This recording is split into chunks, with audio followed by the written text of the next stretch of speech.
Et bonjour. Sur ce premier numéro de basket, la collab entre l'atelier de la basket et notre média AAA. On a mis précisément 1 minute pour trouver le truc parce qu'on a trouvé le titre avant de lancer la machine. Basket. C'est très bien dit. Il est en train d'exploser le thermomètre là. Il faut que je passe là. Il faut que je parle peut-être ici, non? Ouais, je pense qu'on est bon. Là, on est bon. Alors, du coup, c'est amusant parce que le basket, c'est un hors-série. Et du coup, c'est le premier numéro, en vrai, de notre média. Donc, du coup, bravo, stylé. Voilà. Présente-toi, Florian. Alors, je me présente, Florian, responsable boutique de l'atelier de la basket à Marseille, situé rue Montgrand.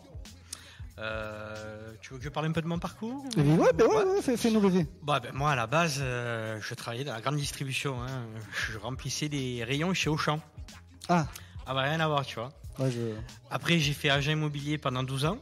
Ah ouais, du coup, ok. Rien à voir. Et après, forcément, La sneakers. ça s'est fait tout seul. J'ai rejoint l'atelier de la basket il y a 3 ans. Donc c'est une grande aventure que je commence avec eux, et étant fan de basket, de tout ce qui est collab, sneakers, même les chaussures, hein, on fait tout ce qui se porte aux pieds, hein, sauf les chaussettes. Voilà. Et les sandales. Voilà. Oui, si, on fait les tu fais sandales. les sandales. Sandales, babouches, ce que tu veux. Ah, stylé. Ouais. Donc voilà, donc du coup c'était évident, et là, écoute, on va lancer ce nouveau format avec toi. Genre la pression avec toi, genre j'ai la pression là d'un coup. Tu vois, au début tu m'as dit c'est moi qui ai la pression, finalement c'est moi que tu as Ah ouais. tu mets un coup de pression. Du coup, alors juste j'ai une question pour les gens qui connaissent pas. Bon, en vrai tout le monde connaît, mais du coup est-ce que tu peux nous expliquer l'atelier de la basket? Parce que moi en fait à chaque fois j'oublie un truc. Il y a nettoyage, custom, réparation. Alors on va remettre les choses. Voilà, ouais, remets-moi dans le droit chemin. La première chose, c'est le nettoyage. Ensuite, la restauration, la réparation et le custom. Il faut savoir qu'à la base, le concept, il a été ouvert donc par 2 personnes qui sont Thomas et Greg, mes patrons. Donc, comme tout le monde, hein, c'est arrivé que au moment où on voyait nos baskets à la machine à laver, donc flinguer les paires, surtout les paires avant, ça coûtait... je vais être un peu un vieux de la vieille, mais ça coûtait 1000 balles, donc 1000 francs. Hein, jadis, autrefois, la guerre. Donc ça coûtait 1000 francs, ça fait 150 € aujourd'hui. Bon, maintenant tu prends une paire de TN, c'est 180 €. Donc, alors imagine une paire de Vapormax. À 220 €, donc ouais, ça fait mal un peu. Oui, ce que j'ai au pied, tu vois. Derrière, voilà. Ouais, j'ai vu, tu vois. Et évite d'écraser les cigarettes avec, hein, ça arrive souvent. Ah, je marche avec les mecs avec les Vapormax. Parce que petite parenthèse dans l'émission, il y aura pas mal de parenthèses dans ce podcast. On sait que Marseille, ville piégée, les cacas, les clous, oui. Les morceaux de verre. Oui. Qu'est-ce qu'il y a d'autre? D'autres trucs, des trucs extraterrestres. Les couteaux, les calages. C'est vrai. Les balles fumantes. Il y a quelqu'un qui va dire Marseille bashing. Voilà. Mais non, ouais, du coup, on est de Marseille, hein, il faut pas oublier. Oui, voilà, on est du terre-terre. Et du coup, moi, pour être honnête, je mets mes Vapormax que si je suis en terre. Oui, terre plate. Clairement, terre plate, mais le soir au préalable, j'ai fait le trajet, tu vois. Ouais. J'ai pris de vieilles chaussures éclatées, je fais le trajet, je vois si tout est clean, et le lendemain, je me la raconte avec mes sneakers. Et du coup, c'est combien de temps que l'atelier de la basket? Donc l'atelier de la basket, en juillet, ça fera 5 ans qu'on est ouvert. Donc voilà, le projet, c'est de nettoyer les paires. Donc on nettoie tout type de paires, n'importe quelle matière, n'importe quelle marque. Pour la restauration également, on s'occupe de toutes les paires, donc tout ce qui est collage, couture, sol swap. Donc le sol swap, c'est un remplacement de semelle. Quand la semelle est morte, ça arrive souvent sur j'ai les Jordan. J'ai vu ça sur vidéo. Exactement, on a fait beaucoup de réels en ce moment. On essaie d'axer un peu plus sur ce format-là, en mettant en avant l'approche des sneakerheads, quoi. De leur proposer une seconde vie. Voilà, vraiment le projet principal, c'est donner une seconde vie à votre basket. Donc des fois, on a des gens qui nous ramènent, exemple samedi dernier, il y a une client qui m'a ramené une paire de Jordan qui était de 2013, mais complètement flinguée, quoi. Donc on va refaire le daim, on va refaire le cuir, on va déjaunir la semelle. Non, vraiment un gros travail de restauration. Donc après, suivant la paire, parce que maintenant il y a StockX qui est rentré en jeu. Donc suivant le prix de la paire, c'est sûr que ça vaut le coup, hein. Donc là, la personne faisait une grosse restauration. C'est une paire qui vaut de base en revente 1000 €, quoi. Donc c'est sûr qu'on a fait un complet dessus, mais il va s'y retrouver très largement, quoi. Je peux faire le parallèle. StockX, du coup, c'est un peu le marché boursier de la sneakers. Ouais, depuis que StockX s'est développé, donc ça a beaucoup relancé le marché de revente surtout, et les gens se basent dessus, donc comme le CAC 40 en bourse, hein, c'est ce qui va réguler un peu le marché. Alors après, il y a toujours des irréductibles qui vont dire oui, moi c'est ma paire, mon prix, donc on comprend, hein, mais c'est comme l'immobilier, tu vois, voilà, même l'immobilier, ça m'aide sur ça aussi également. Ce que j'essaie de justifier au niveau des clients quand ils m'amènent les paires et par rapport à la restauration qu'il y a à faire. C'est sûr que demain, tu mets ta paire à 1000 € et elle en vaut 500, tu la vendras jamais, quoi. Donc StockX a aujourd'hui relancé la machine sur ça. Avant, ça se faisait pas vraiment sur des modèles, mais maintenant, quand tu vois des collabs, justement, on en parlait Oui. avec Off-White et Nike. Quelle belle transition. Tu as vu C'est ça quali, hein. C'était naturel. Franchement, t'as un talent. Voilà. Et Donc on va y passer après. Donc et voilà, et après on fait le custom. Donc là c'est tout ce qui est customisation de chaussures, donc reproduire un dessin, une image, une photo, un logo de n'importe quelle entreprise, n'importe quelle marque, n'importe quel animé. Moi qui suis fan de manga, donc toi aussi, hein, évidemment, on fera un petit battle d'ailleurs, un petit aparté sur notre podcast, je pense. Exact. Mais ça y est, on est sur un Captain Tsubasa Taromizaki sur le combo. C'est ça, voilà, on se réunit, le double tir. Non, il y a un truc qui est en train de se faire, c'est une dinguerie. Donc du coup voilà, on peut reproduire ce que tu veux. Les seules limites, ça va être l'imagination et le budget surtout. Et je crois que vous faites que, alors peut-être je me trompe, mais que sur du cuir, non? Exactement. Enfin, alors, on peut faire sur du tissu, mais ça va se diffuser dans la fibre quand on va poser la peinture. Donc, on va pas dire qu'on favorise le cuir, mais oui, plutôt le cuir, quoi. Plutôt le cuir. On peut dire que j'ai bien travaillé mon sujet. Oui, c'est vrai. Si tu vois, je suis pas venu là comme ça, une main devant une main derrière. Est-ce que tu es chaud pour qu'on enchaîne sur... Allez, ouais, vas-y. Alors, je vais être honnête avec toi, j'ai bossé le sujet. Ouais. Je déroule, tu me dis ce que t'en penses. T'as le droit de me dire que je suis mauvais ou que je suis pas bon. C'est un peu mon prof. Tu vois, je suis ton sensei. Survalide. C'est vrai. Du coup, aujourd'hui, on va parler de Virgil Abloh. Grand artiste au sens large, génie des collabs et de la mode. Oui. Alors voilà, bon, je vais pas te mentir, hein, ma poucave c'est Wikipédia. Voilà. Et après j'ai lu énormément d'articles en fait pour comprendre en fait l'importance du truc, parce que du coup j'ai une mini culture sur Virgil Abloh. Évidemment, j'imagine son impact, mais même au niveau des collabs, j'ai pas vu que je ne savais pas qu'il avait même fait des collabs avec Ikea. Alors ça je le savais, mais avec Baccarat. Oui, Baccarat. Sur les luminaires. Voilà. Donc du coup je suis allé loin. Et comment il a réussi en fait à percer du début jusqu'à la fin. Ouais. Donc très simple. 30 septembre 1980, donc naissance dans l'Illinois. Architecte de formation. Pour l'instant on a les mêmes sources d'informations. On est pareil. Oui, ok. 2009, il lance un concept store RSVP Galerie. Oui. Qui est un mélange de boutique et de galerie d'art. Exactement. Il rencontre Kanye West, ils deviennent potes, ils deviennent Sauce et compagnie. Il devient ensuite directeur créatif de Kanye West. Bon, moi j'ai billé parce que tu vois, je suis dans l'air du temps, voilà. Oui. Il supervise la scénographie des concerts, mais également de la ligne de fringues et de tout ce qui est en rapport avec la SAP. Exactement. Watch the Throne, donc l'album avec Grand album avec Jay-Z et Kanye West. Il supervise aussi la cover. Il est directeur artistique. Oui. Voilà. En parallèle, en fait, on apprend qu'au fil de sa carrière, il fera pas mal de covers pour des artistes. Alors, je vais peut-être me tromper, hein, mais je crois que j'ai vu un Pop Smoke quelque part dans le truc. Oui, effectivement, avant que lui aussi nous quitte. C'est vrai. C'est un peu lugubre, hein, ce truc, ce bail-là qu'on vient de dire. Ouais, c'est vrai, ouais. On fait beaucoup sur... On va faire pompe funèbre, je pense. Comme on l'avait dit en début d'émission, il a été DJ. Oui. Donc même sur des soirées techno, en fait. Oui. Donc ça c'est ce qui marque quand même son ouverture d'esprit. Exactement, c'est ce qu'il a ouvert dans la pop culture entre guillemets, comme quoi il touchait un peu à tout. On va dire voilà, côté artistique, ce côté DJ, créateur. Alors après, ce qui l'a beaucoup aidé aussi, c'est sa rencontre avec Kanye West. Oui. C'est ce qui l'a vraiment fait décoller. par rapport à son notoriété, quoi. Dans le milieu, on appelle ça un accélérateur de particules. Ah oui. Ouais, j'ai pas le temps.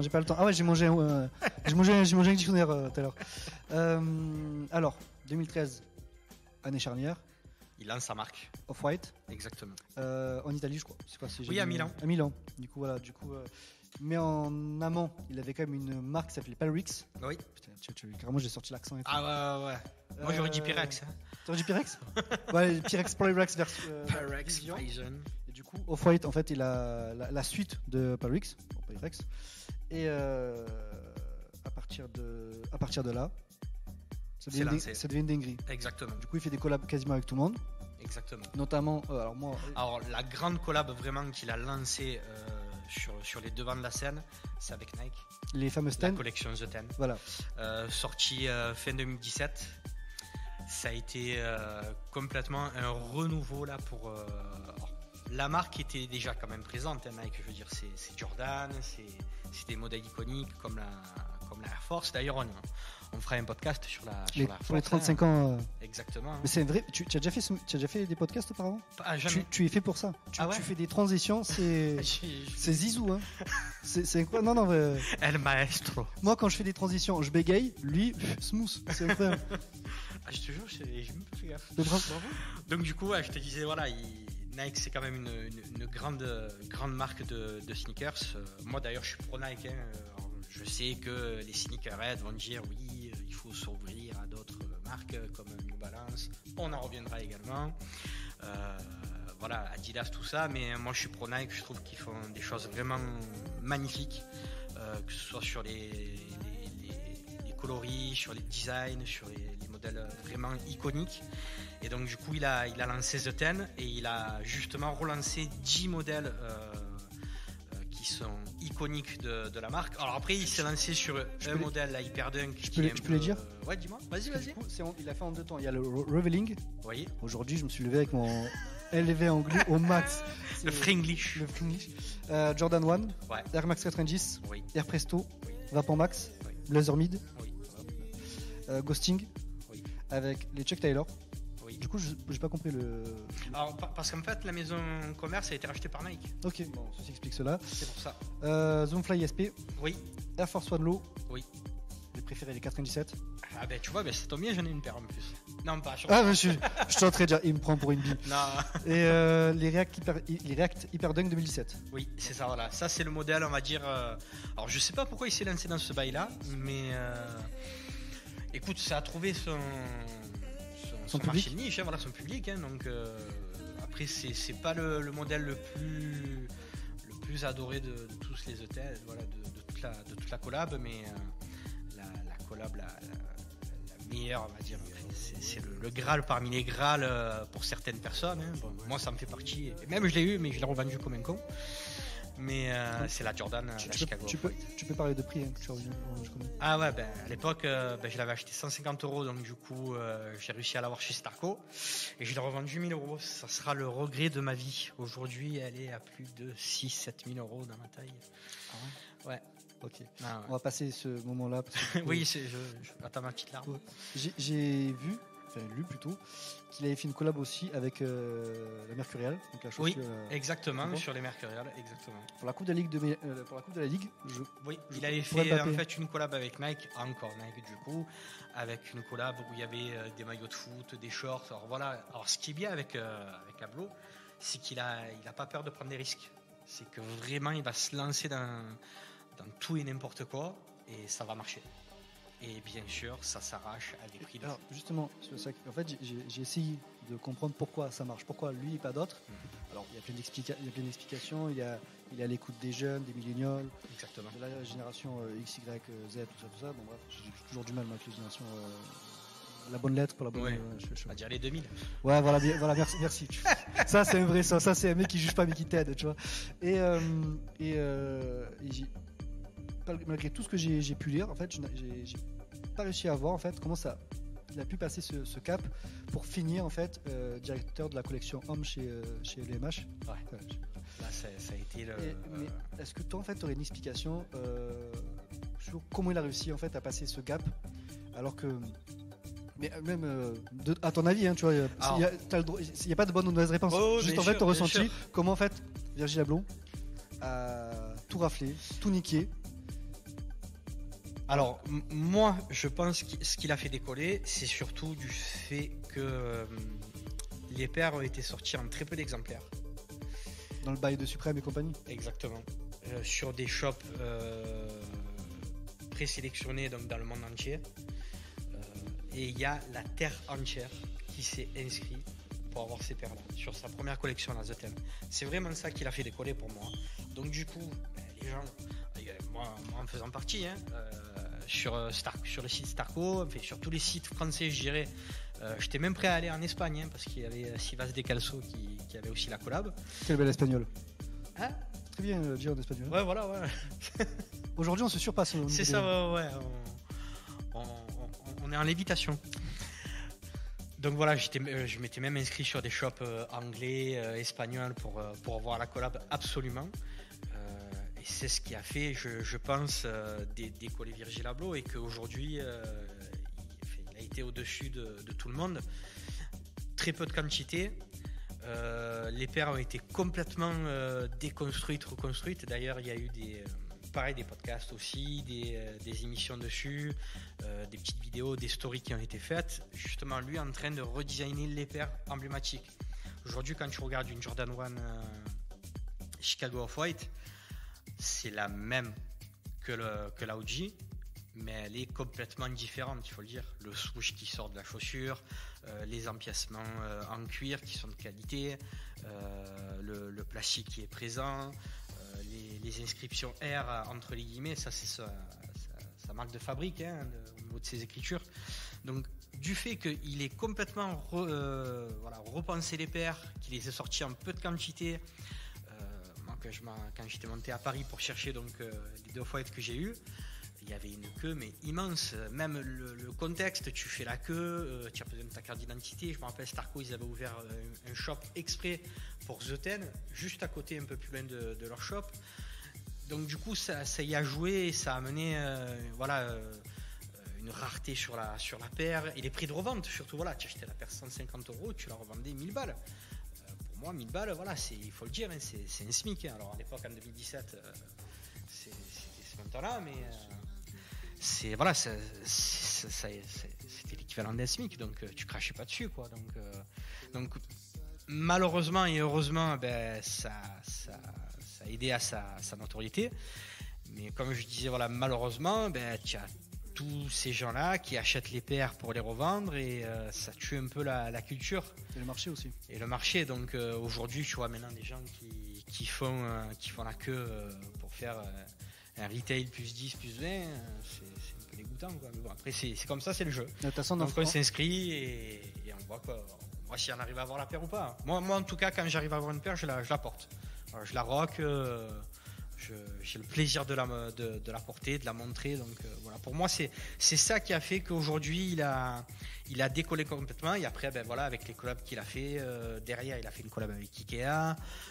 Il a relancé donc les Dunk également en les refaisant complètement avec la collection des lots qui vont jusqu'à de 1 à 50. Donc ça aussi, ça a continué à marquer un peu plus son histoire et à le faire entrer dans la postérité. Dans la légende. Exactement. Petite dédicace à PNL. Je suis comme ça, moi je drop des trucs. Justement pour les collabs, moi j'ai essayé, du coup, comme je disais avant l'émission, de recenser toutes les collabs. J'ai pas eu le temps. Il me faudrait une vie en fait. J'ai checké là déjà la collab qu'il a fait avec Pioneer sur les platines. Ouais. Ça je savais pas du tout. Mais en même temps, donc là on parlait de Baccarat, donc une collection de luminaires et de verre. Oui. Vitra, qui des meubles suisses. Il n'a pas le temps. En plus, Vitrail. En plus, je crois que c'est les deux, Baccarat et Vitra, c'est pour des collections en fait au Art Basel et dans des expos en fait. Oui. On est sur lui, il n'a pas le temps de laisser l'art. Après, il y a la fameuse collection, comme tu as dit, Ikea. Donc on était sur des chaises, des étagères, des tapis. Nommé Marquerade. Je sais pas ce que ça veut dire. Ça, je suis pas au courant, tu vois. Ça. Il y avait Evian. Evian, oui, c'est vrai, il a refait les bouteilles. Les gourdes, les bouteilles et compagnie. Qu'est-ce que j'avais noté quoi d'autre Ah oui, alors oui, Oui, pour moi, je vais en citer 3 autres. Il y en a une, celle du milieu, qui est la plus incroyable. Il y a Levi's. Oui. Donc, du coup, ils ont fait une. Ah oui, j'ai pas. C'est vrai, voilà, tu as bossé ton sujet. C'est bon, je t'ai dit, vrai. j'ai passé des nuits blanches. Il y a une collab sur 11 pièces pour la ligne Made and Craft. Ouais. Ouais, là, l'anglais, il est redevenu éclaté. Gun N' Roses, c'est celui qui m'a le plus étonné. Ouais. Pour les 30 ans de l'album Appetite for Destruction. J'ai tout donné. Là, Merci pour ton anglais. J'ai donné ma vie sur ce truc-là. Voilà, ça y est. Ouais. Du coup, avec le fameux Off-White T-shirt Bombers et avec sa signature, du coup, Gun N' Roses was here. Et Virgil, souvent, il a sa marque de fabrique, sa signature move, c'est le truc was here. C'est ça? J'ai très mal dit, hein. Là, Non, mais ça va. t'as l'impression que j'ai dit loisir, mais en fait, c'est was here. Oui, was here. Et le Louvre, pour la dinguerie du truc, Ouais. une collab de Sweet T-shirt dans le cadre de l'expo Léonard de Vinci. Ouais. Le mec, vraiment, il a. Après, voilà. L'étape d'après, c'est son Goku, quoi. L'Ultra Instinct. Ah là, ouais. Voilà, Là, il a débloqué un niveau. C'est-à-dire, le mec, il a commencé tout en bas, il faut le dire. Et il est arrivé au plus haut qu'il pouvait. C'est directeur artistique chez Louis Vuitton. Oui. Là, ça a été la consécration, je dirais, pour lui. Ça a été.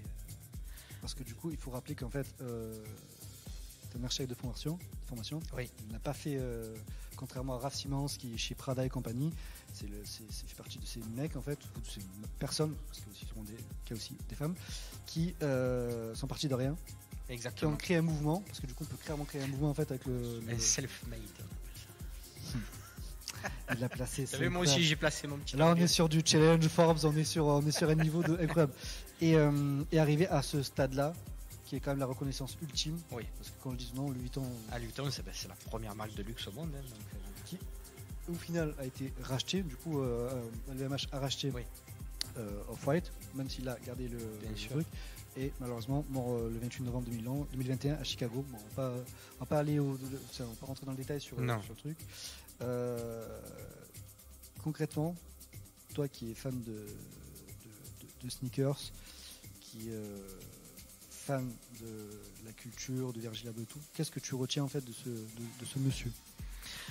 Je retiens qu'il a changé la vision des choses par rapport à la sneakers. Aujourd'hui, tu peux même t'amuser en customisant ta paire, même il en avait parlé un moment. Tu prends un zip tie, tu découpes un swoosh, tu changes les lacets et ça y est, tu as une white que tu peux faire fait maison, quoi, entre guillemets. Il y avait un petit ce qui est amusant. Alors je sais pas si t'avais fini ta phrase, du coup je m'excuse si Non, je vas-y, t'ai coupé, dis-moi. parce que j'aime bien me couper genre comme à la hache, tu vois. C'est que à la base, il avait commencé par faire de retravailler des chemises Ralph Lauren. Ouais.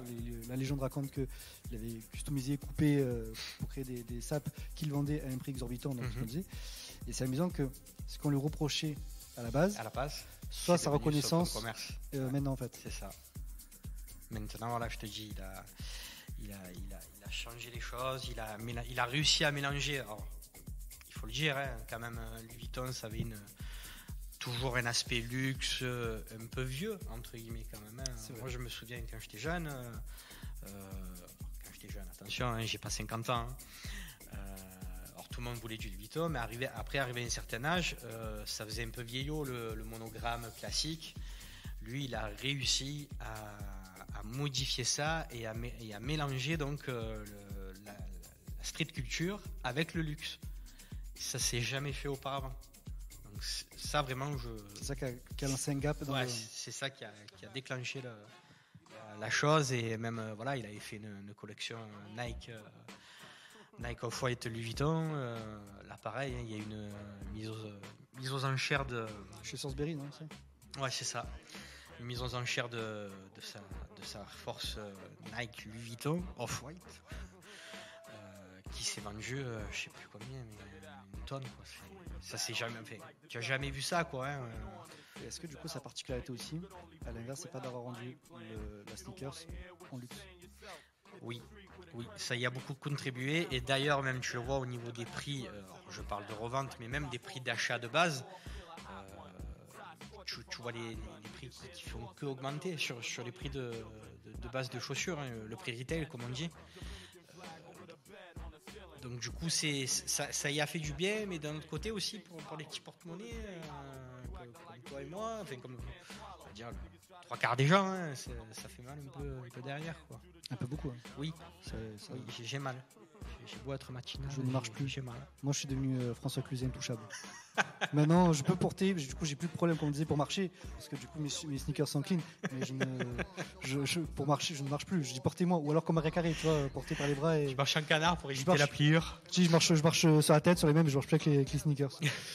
Du coup, je crois qu'on a tout dit. Ouais. Il y a notre maître Capello international qui est en train de nous dire il faut rendre l'antenne. Il faut lâcher le il micro. faut lâcher le mic. Est-ce que j'ai été bon? Tu as été très bon. Est-ce que je pourrais bosser dans la sneakers un jour? Il y a quelque chose à faire. Au-delà de mon faciès, heureusement c'est pour ça qu'on fait un podcast. Mais au-delà de ma ganache, est-ce que si je porte un masque, Il y a quelque chose à faire. De toute façon, on dit les gens qui sont là, ils font de la radio. Hein. voilà. Alors imagine ceux qui sont complets, ils font du podcast. Du coup. D'où nous d'ailleurs, voilà, c'est sûr. On n'est pas très photogénique, mais. Bah, attends, tu dis mais ton camarade nous apprend, il est en train de faire des stories de dingue. Oh putain de merde. Mais bah, écoute, je crois qu'on est bon. Merci pour tout. Merci à toi. Ouais, on se dit mon prochain. À la prochaine. Ne nous dis pas le prochain sujet, hein, juste. Ouais, non, t'inquiète. Ben, on va poser ça et on va travailler encore dessus. Bah écoute, nickel. On rend le studio. Merci, bonsoir, bisous. Allez, Ouais, merci.